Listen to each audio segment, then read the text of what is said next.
Hello and welcome to VAJ Home Bakers. இன்னைக்கு வீடியோவில் ஒரு ஸ்பெஷலான கேக் ரெசிபி பார்க்க போகிறோம். ஒரு ரொமான்டிக் லவ் கேக்.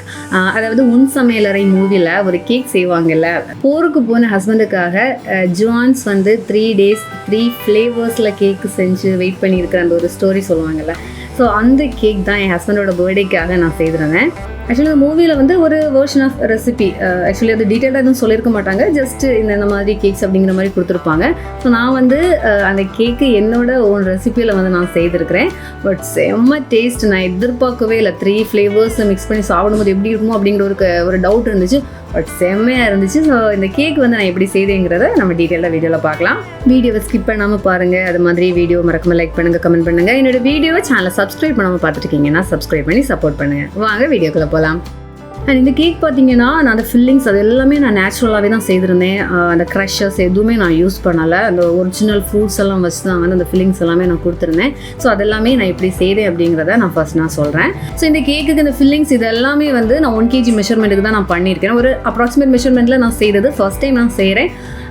ஸோ இதில் வந்து எனக்கு கொஞ்சம் பேலன்ஸ் எல்லாம் வந்தது. அது எப்படி நம்ம மேனேஜ் பண்ணிக்கலாம் அப்படிங்கிறதும் நான் இதில் சொல்கிறேன். நான் ஃபஸ்ட்டு வந்து ஸ்ட்ராபெரி க்ரஷ் வந்து ரெடி பண்ணிக்கலாம். அதை ஸ்ட்ராபெரி ஃபில்லிங்ஸ் கொடுக்குறதுக்கு அந்த கேக் ஸ்பாஞ்ச்லேயும் வந்து இதோட ஃபில்லிங்ஸ் வந்து மிக்ஸ் பண்ணி பண்ணலாம். செம்ம டேஸ்ட்டாக இருக்கும். ஸோ அதுக்காக ஒரு ஸ்ட்ராபெரி க்ரஷ் வந்து நம்ம ரெடி பண்ணிக்கலாம். ஸோ அதுக்கு பார்த்திங்கன்னா நான் ஒரு பாக்ஸ் ஸ்ட்ராபெரி நான் வாங்கியிருந்தேன். அதில் வந்து கொஞ்சம் பெரிய சைஸ் பார்த்து ஒரு 6 ஸ்ட்ராபெரிஸ் நான் எடுத்து அதை வந்து மிக்சியில் அரைச்சி எடுத்துக்கலாம்.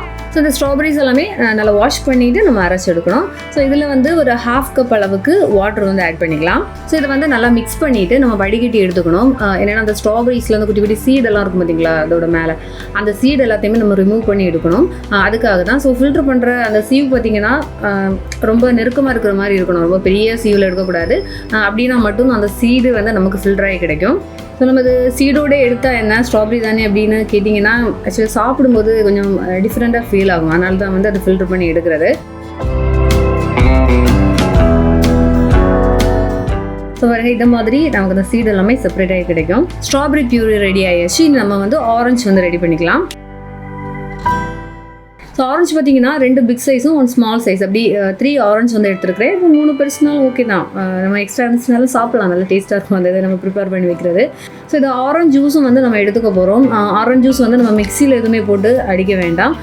ஏன்னா அதோட சீடு வந்து மிக்சியில் எதுவும் அடிபட்டுச்சு அப்படின்னா அது ஒரு கசப்பு டேஸ்ட் வரும். ஸோ அதனாலே வந்து நம்ம கை வச்சு பிசைஞ்சு அந்த ஜூஸ் வந்து நம்ம ஃப்ரெஷ்ஷாகவே எடுத்துக்கலாம்.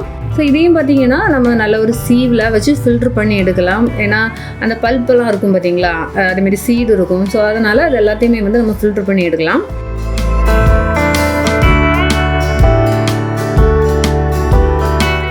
ஸோ அப்படியே ஆரஞ்சு ஜூஸும் ரெடி பண்ணியாச்சு. இங்கே பார்த்தீங்கன்னா நம்ம க்ரஷ் மாதிரியாக ரெடி பண்ணி எடுக்க போகிறோம். ஸோ இதில் வந்து அந்த ஸ்ட்ராபெரி க்ரஷ் ரெடி பண்ணுறதுக்கு கொஞ்சம் ஸ்ட்ராபெரிஸை ஸ்லைஸ் பண்ணி வச்சுருக்கேன். அண்ட் இதில் பார்த்தீங்கன்னா 2 ஜூஸ் கூடயுமே 1/2 டீஸ்பூன் அளவுக்குள்ள லெமன் ஜூஸ் வந்து ஆட் பண்ணிக்கலாம். ஸோ அப்புறமா பார்த்தீங்கன்னா 3 டேபிள்ஸ்பூன் அளவுக்கு இதில் நான் சுகர் ஆட் பண்ணிக்கிறேன். ஆக்சுவலி சுகர் இதுவுமே தேவைப்படும். அது பாயில் பண்ணிவிட்டு டேஸ்ட்டு பார்த்து, ஏன்னா இப்போ ஸ்ட்ராபெரியுமே நம்ம வாங்குறது சில ஸ்ட்ராபெரிஸ் வந்து நல்ல ஸ்வீட்னஸ் அதிகமாக இருக்கும், சில கொஞ்சம் புளிச்சுக்கிட்டு இருக்கும். அதுமாதிரி ஆரஞ்சுமே அப்படி தானே. ஸோ அதனால் நம்ம வந்து ஒரு 3 டேபிள்ஸ்பூன் ஆட் பண்ணி அதை வந்து நம்ம கரெக்டாக அந்த பாயில் பண்ணி எடுக்கும்போது டேஸ்ட்டு பார்த்து ஸ்வீட்னஸ் தேவைப்படுது அப்படின்னா எக்ஸ்ட்ரா சுகர் வந்து ஆட் பண்ணிக்கலாம். ஸோ இதை பார்த்திங்கன்னா மீடியம் ஃப்ளேமில் வச்சு நம்ம பாயில் பண்ணிகிட்டே இருக்கலாம். ஒரு ஸ்டேஜ் வரும்போது கொஞ்சம் அந்த கன்சிஸ்டன்சி வந்து திக்காக சேஞ்ச் ஆகும். அது வரைக்கும் நம்ம பாயில் பண்ணால் ரொம்ப திக்காக வச்சிடக்கூடாது. ஏன்னா மறுபடியும் அது கூல் ஆகும்போது அதை விடவும் நல்லா திக்காகி ஜாம் மாதிரி ஆகிடும். நமக்கு வந்து ஜஸ்ட் இந்த போரிங் கன்சிஸ்டன்சியில் வேணும். அதனால் கொஞ்சம் லைட்டாக அது திக்காகி வரும்போது ஸ்டாப் பண்ணலாம். ஆக்சுவலி நான் இதில் மிஸ்டேக் என்ன பண்ணேன்னா ஓரளவு திக்காகி வந்ததும் மேபி ரொம்ப திக்காயிடுமோ அப்படிங்கிறதுக்காக நான் அதிலே ஸ்டாப் பண்ணிவிட்டேன். ஆனால் கொஞ்சம் கூட நான் வந்து பாயில் பண்ணியிருக்க வேண்டியதாக இருந்துச்சு. ஏன்னா எனக்கு அந்த க்ரஷ் வந்து அந்த ஒரு க்ரஷ் ஸ்டேஜ் இல்லாமல் கொஞ்சம் வாட்டரியாக இருந்துச்சு அந்த கேக்கில் வந்து ஃபில்லிங்ஸ் எல்லாம் கொடுக்கும்போது. பட் ஓகே, டேஸ்ட் எல்லாம் செம்மையாக தான் இருந்தது. அது உங்களுக்கு நான் சொன்னது, நான் எடுத்த கன்சிஸ்டன்சி கொஞ்சம் மிஸ்டேக் ஆச்சு. நீங்கள் செய்யும்போது கொஞ்சம் கூட கவனிச்சுக்கோங்க. ஸோ நெக்ஸ்ட் பார்த்தீங்கன்னா அந்த ஆரஞ்சு ஜூஸை பாயில் பண்ணிக்கலாம். நம்ம அந்த பாயில் பண்ண ஸ்டார்ட் பண்ணி பார்த்திங்கன்னா ஒரு மாதிரி எல்லோ கலர்லேயே தான் இருக்கும். தென் கொஞ்சம் நேரம் நம்ம பாயில் பண்ணும்போது அது லைக் அந்த ஒரு ஆரஞ்சு கலர்லேயே சேஞ்ச் ஆகும். அண்ட் இதில் பார்த்திங்கன்னா ரொம்ப அந்த ஒரு புளிச்ச டேஸ்ட்டாகவே இருந்துச்சு. அதனால் இதில் கொஞ்சம் சுகர் வந்து எக்ஸ்ட்ரா ஆட் பண்ணியிருக்கிறேன் ஆரஞ்சில். அதுவும் இந்த இப்போ நமக்கு ஸ்ட்ராபெரி அந்த க்ரஷ் இருக்கும் பார்த்தீங்களா, அது கூட நமக்கு சீக்கிரமாக வந்து இந்த குறுகி வராது, ரொம்ப நேரம் ஆகும். அது இந்த வாட்டரெல்லாம் போய் அது கொஞ்சம் குறுகி வர்றதுக்கு. பட் இந்த ஆரஞ்சு ஜூஸ் அப்படி இல்லை, கொஞ்சம் நேரத்தில் பார்த்திங்கன்னா நம்ம இப்போ 3 ஆரஞ்சு ஆரஞ்சு ஃபுல்லாகவே அந்த ஜூஸ் எடுத்துருக்கோம். கொஞ்ச நேரத்துலேயே அது ஏதோ 1 ஆரஞ்சுக்கு ஜூஸ் எடுத்த மாதிரி அந்த அளவுக்கு வந்து அந்த தண்ணி வந்து வற்றி போய் நமக்கு கிடைக்கும். ஸோ இந்த மாதிரி லாஸ்ட் பார்த்தீங்கன்னா நல்ல நிறையா வரும். அதே மாதிரி கொஞ்சம் திக்காய் அந்த கலர் வந்து லைட் ஒரு ஆரஞ்சு கலர்லேயே சேஞ்ச் ஆகும். இந்த டைமில் வந்து ஸ்டாப் பண்ணலாம். ஏன்னா ஸ்ட்ராபெரி அந்த க்ரஷ்ஷை விடவும் இந்த ஆரஞ்சு அந்த ஃபீலிங்ஸ் இருக்குது பார்த்தீங்களா, இது வந்து சீக்கிரமாக ரொம்ப திக்காகும். ஸோ இந்த ஒரு கன்சிஸ்டன்சியில் வந்து நம்ம ஸ்டாப் பண்ணிக்கலாம்.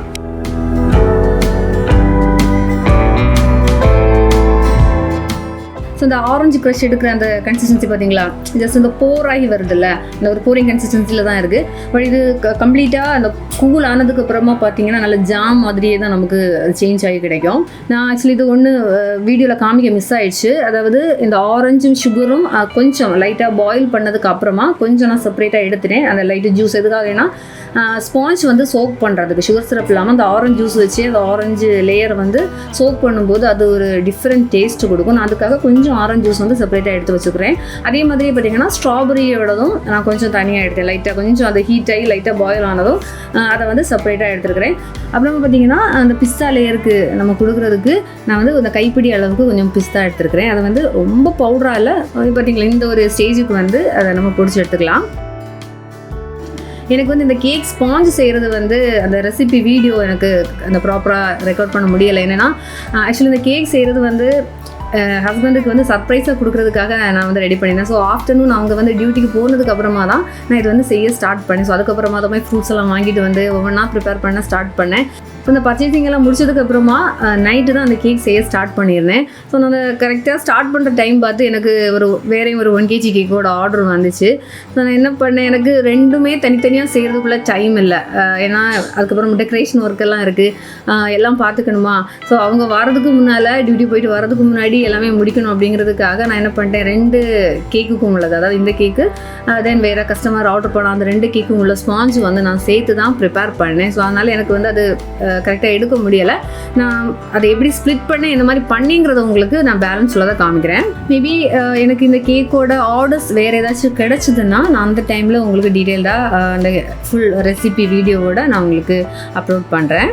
ஸோ இந்த 1 kg கேக்குக்குள்ளே அந்த ஸ்பாஞ்சு, அதாவது ஃப்ளோர் எல்லாமே மிக்ஸ் பண்ணி ஆயில் எல்லாமே சேர்த்தாச்சு, ஆயில் மில்க் எல்லாமே ஆட் பண்ணி அந்த வெண்ணிலா ஸ்பாஞ்ச் பேட்டர், ஓகேங்களா, அதுதான் பேஸு. ஸோ அதை வந்து 3 ஈக்குவல் வெயிட்டுக்கு வந்து நான் ஸ்ப்ளிட் பண்ணி எடுத்தேன்.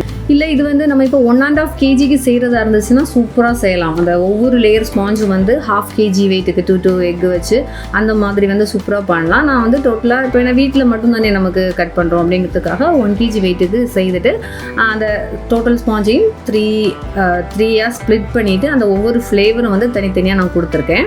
ஸோ நான் வந்து இது 3 7" டின்ல பட்டர் பேப்பர் கட் பண்ணி எடுத்துருக்கிறேன்.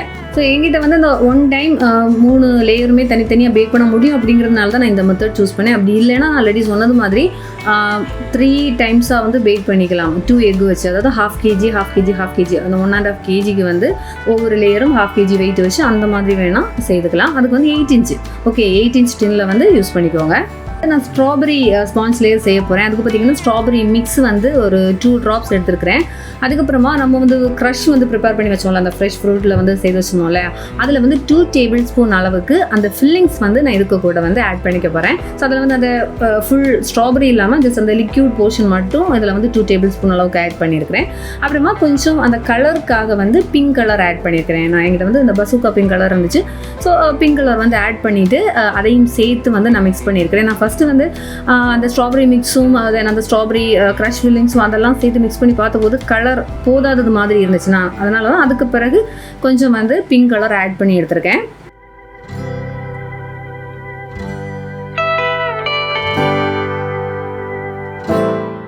ஸோ நெக்ஸ்ட்டு பார்த்தீங்கன்னா பிஸ்தா லேயர் ஸ்டார்ட் பண்ணேன். அதுக்கும் வந்து பிஸ்தா மிக்ஸ் வந்து 2 drops எடுத்துகிட்டு கொஞ்சம் 2 drops போல் green colour gel colour add பண்ணியிருக்கிறேன். அப்புறமா நம்ம பிஸ்தா வந்து பவுடர் பண்ணி வச்சிட்டோம் இல்லையா, அதை வந்து 2 tablespoon இதுக்கு கூட ஆட் பண்ணி அதையும் சேர்த்து மிக்ஸ் பண்ணி அந்த செகண்ட் லேயர் அந்த பிஸ்தா லேயர் வந்து ரெடி பண்ணிக்கிட்டேன்.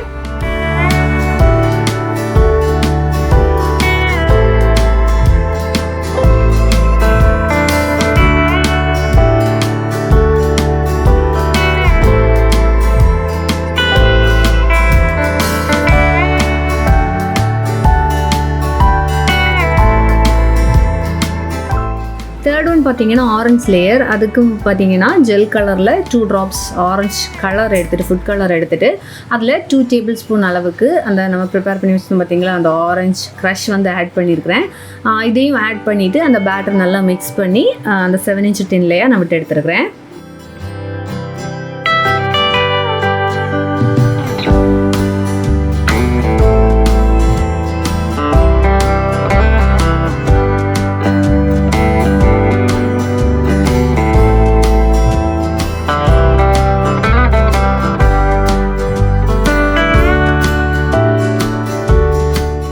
அப்புறமா இந்த 3 லேயர்ஸும் பார்த்தீங்கன்னா 160 டிகிரிக்கு 20 minutes வந்து நான் பேக் பண்ணி எடுத்துருக்கிறேன். ஸோ இதில் வந்து நம்ம சோக் பண்ணுறதுக்கு நல்லவே சொன்னது மாதிரி அந்த ஸ்ட்ராபெரி ஜூஸ் தான் நான் எடுத்துருக்கிறேன். நம்ம ஓனாக ப்ரிப்பேர் பண்ண பார்த்தீங்களா, அந்த ஸ்ட்ராபெரி ஜூஸ் வச்சு தான் அது ஃபுல்லாகவே நான் சோக் பண்ணி கொடுத்துருக்குறேன். ஆக்சுவலி பார்த்தீங்கன்னா கொஞ்சம் அந்த திக்னஸ் அதிகமாகிடுச்சு. ஸோ அந்த ஜூஸ் வந்து ரொம்ப திக்காக இருந்தாலும் அந்த ஸ்பாஞ்சுக்கு உள்ளால் நல்லா சோக் ஆகி போகாது. நான் அதனால் என்ன பண்ணேன்னா கொஞ்சம் மில்க்கு வித் சுகரும் சேர்த்து மில்க்கை வந்து பாயில் பண்ணி கூலாக வச்சு அதை வந்து ஆக்சுவலி செகண்ட் லேயருக்கு வேணும் இல்லையா, பிஸ்தா லேயருக்கு வந்து அந்த மில்க்கு தான் வந்து நான் சோக் பண்ணி ப்ரிப்பேர் பண்ணியிருந்தேன். ஸோ அதை வச்சு இதில் லைட்டாக கொஞ்சம் கூட வெட் பண்ணி விட்டேன். அந்த ஸ்பாஞ்சுக்கு உள்ளால் அந்த சுகர் இதெல்லாமே வந்து உள்ளே போகணும் இல்லையா, நல்லா சோக் ஆகணும் இல்லையா, அதுக்காக. ஸோ அதுக்கப்புறமா இதுக்கு மேலே வந்து ஒரு லேயர் வந்து க்ரீம் அப்ளை பண்ணிக்கலாம்.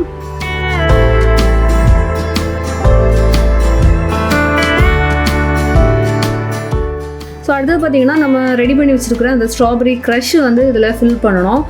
ஸோ அது வந்து கொஞ்சம் லிக்யூட் டைப்பில் இருக்குது அப்படிங்கிறதுனால கீழே சைடில் வந்து ஒழுகி போகாமல் இருக்கிறதுக்கு ஒரு க்ரீம் வச்சு ஒரு பார்டர் கொடுத்துட்டு அதுக்கு உள்ளால் இந்த ஸ்ட்ராபெரி ஃபில்லிங்ஸ் எல்லாமே நான் கொடுத்துருக்குறேன். ஆக்சுவலி மெயினாக வந்து அந்த முழுசாக ஸ்ட்ராபெரி போட்டு பாயில் பண்ணி எடுத்தோம்ல, அது எல்லாத்தையுமே ஃபஸ்ட் அந்த உள்ளால் வச்சு ஃபில் பண்ணிவிட்டு தென் அதுக்கப்புறமா கொஞ்சம் அந்த லிக்யூட் டைப்பில் உள்ளதையும் வச்சு கவர் பண்ணி எடுத்தேன்.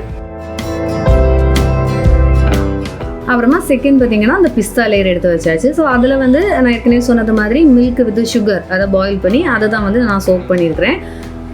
ஸோ அது வந்து நான் கொஞ்சம் நல்லா வெட் ஆகிறது மாதிரியாக வந்து நல்லா சோக் பண்ணி கொடுக்கலாம்.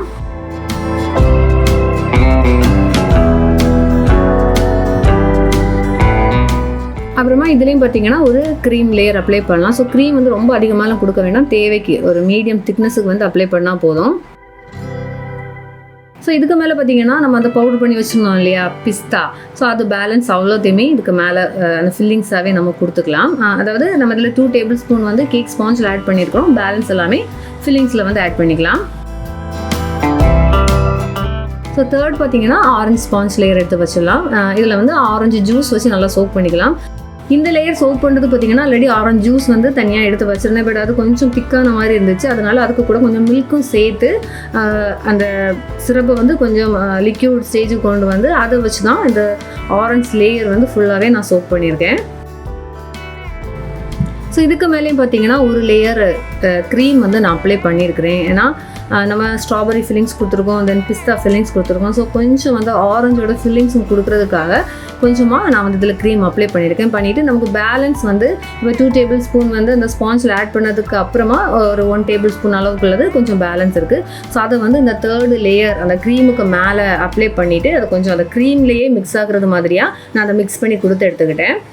அந்த ஸ்ட்ராபெரி க்ரஷ் வந்து கொஞ்சம் லூஸாக இருந்துச்சு. ஸோ டாப்பில் அந்த வெயிட் ஏறினதும் அப்படியே அது சைடில் லீக் ஆக ஆரம்பிச்சிச்சு. நான் அதனால் சும்மா லைட்டாக அந்த ஒரு க்ரம் கோட் கொடுத்து அப்படியே எடுத்து ஃப்ரிட்ஜில் வச்சுட்டேன். கொஞ்சம் செட் ஆனதுக்கப்புறமா இனி வந்து க்ரம் கோட்டிங் அடுத்த டெக்கரேஷன்ஸ் எல்லாம் செய்யும்போது ஸ்டேபிளாக இருக்கும். அதனால் ஃப்ரிட்ஜில் எடுத்து வச்சிட்டேன்.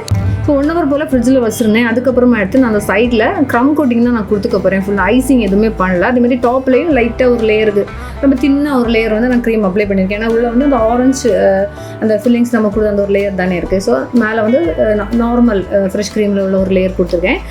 தென் இது பார்த்திங்கன்னா நான் ஏன் ஐசிங் கொடுக்கல அப்படின்னா இந்த ரெயின்போ கேக் வந்து அந்த கலர்ஸ் வெளியில் தெரியணும் இல்லையா, அதுக்காக தான் வந்து ஐசிங்காக கொடுக்காம பட் நீட்டாக வந்து இந்த க்ரம் கோட்டிங் கொடுத்து நான் எடுத்துக்கிட்டேன். ஏன்னா நம்ம ஃப்ரிட்ஜில் ரொம்ப நேரம் வச்சுருக்கும் போது சைடு எல்லாமே கொஞ்சம் ட்ரை ஆக ஆரம்பிக்கும் நம்ம இந்த மாதிரி க்ரம் கோட் கொடுக்காம அப்படியே வைக்கும்போது. ஸோ அதனால் இந்த ஒரு நீட்டாகவே ஒரு க்ரம் கோட் கொடுத்து ஃப்ரிட்ஜில் வச்சுக்கிட்டேன்.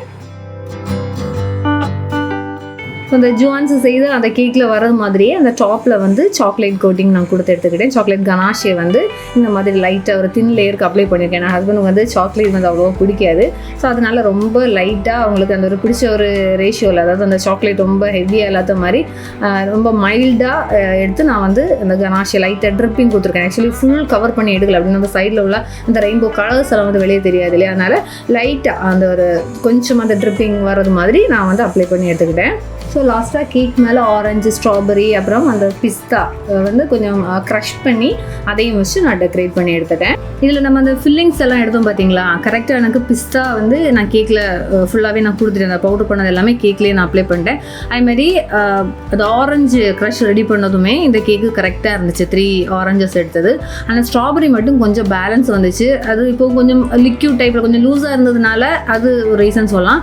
அதே மாதிரி இப்போது 6 ஸ்ட்ராபெரி எடுத்துகிட்டு நான் வந்து 1/2 கப் வாட்டர் ஆட் பண்ணியிருந்தேன். ஒரு 1/2 கப் இல்லாமல் ஒரு 1/4 கப் அளவுக்கு வாட்டர் ஆட் பண்ணி செய்திருந்தால் மேபி கொஞ்சம் திக்காகவும் அண்டு கரெக்டாக அவ்வளோ வந்து நமக்கு போதுமான அளவாக இருந்திருக்கும். பேலன்ஸ் வராமல் கரெக்டாக இருந்திருக்கும்னு நினைக்கிறேன். ஸோ நீங்கள் ட்ரை பண்ணுறீங்கன்னா இந்த ஒரு மெஷர்மெண்ட்டில் வந்து எடுத்துக்கோங்க.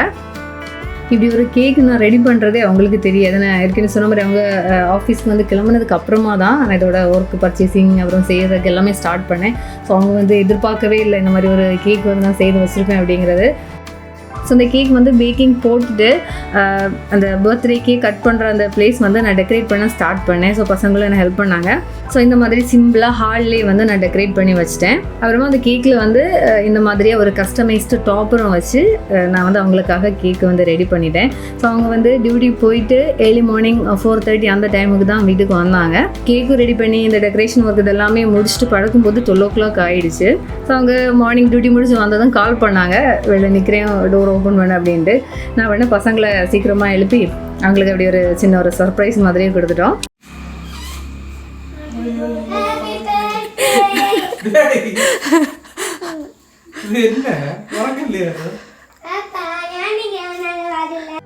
ஸோ அப்படி கேக் கட்டிங்கெல்லாம் முடிச்சதுக்கப்புறமா நான் பேலன்ஸ் பீஸ் வந்து வீடியோ காமிக்கணுமே அப்படிங்கிறதுக்காக நான் இந்த மாதிரி கட் பண்ணி காமிக்கிறேன். பாருங்கள், சூப்பராக இருக்கு பாருங்கள். 3 லேயர்ஸும் வந்து அழகாக செட் ஆகி ஆக்சுவலி அது செம்ம டேஸ்ட்டுங்க. இந்த மாதிரி நீங்கள் இப்போ ஸ்பெஷலாலாம் செய்யணும்னு கூட இல்லை, சும்மாவே வீட்டில் வந்து நீங்கள் இந்த ரெசிபி ஒன்று ட்ரை பண்ணி பாருங்கள். செம்ம டேஸ்ட்டு நல்லா இருந்துச்சு. ஏன்னா ஃபஸ்ட்டே சொன்ன மாதிரி எனக்கு டவுட்டாக இருந்தது, இந்த 3 காம்பினேஷன் வந்து என்ன மாதிரி இருக்கும், சாப்பிட்டா நல்லா இருக்குமா அப்படிங்கிற ஒரு டவுட் இருந்துச்சு. ஆனால் சூப்பர். ஆக்சுவலி இப்போ நம்ம யூஸ்வலாக இப்போ ரெயின்போ கேக் அப்படின்னா வந்து கலர்ஸ் தான், ஒவ்வொரு லேயருக்கும் கலர்ஸ் தான் டிஃப்ரெண்ட் கொடுப்போம். அது நம்ம மறுபடி ஃப்ளேவர் வந்து காமன் ஃப்ளேவர் தான் கொடுக்குறது. பட் இது வந்து இந்த ஒவ்வொரு லேயர் கேக்குமே ஒவ்வொரு ஃப்ளேவர்ஸில் செய்து, அதுவும் ரொம்ப நேச்சுரலாக நம்ம க்ரஷ் அது எதுவுமே இல்லை. ஆக்சுவலி க்ரஷ் எல்லாம் வச்சு செய்யும்போது அது டேஸ்ட் வேறு மாதிரியாக வரும். பட் வந்து அந்த ஒரிஜினல் நேச்சுரல் அந்த ஃப்ரூட்ஸ் எல்லாம் வச்சு அந்த ஃபில்லிங்ஸ் எல்லாம் கொடுத்து பண்ணும்போது செம்ம டேஸ்ட்டு சூப்பராக இருந்துச்சு. இந்த கேக் இவ்வளவு டேஸ்ட்டாக வரும் அப்படின்னு நான் எதிர்பார்க்கவே இல்லை. அவ்வளவு கேக் வந்து செம்ம டேஸ்ட்டாக இருந்துச்சு. ட்ரை பண்ணி பாருங்கள். ஸோ வேறொரு யூஸ்ஃபுல் வீடியோவில் மீண்டும் சந்திக்கலாம். பாய்.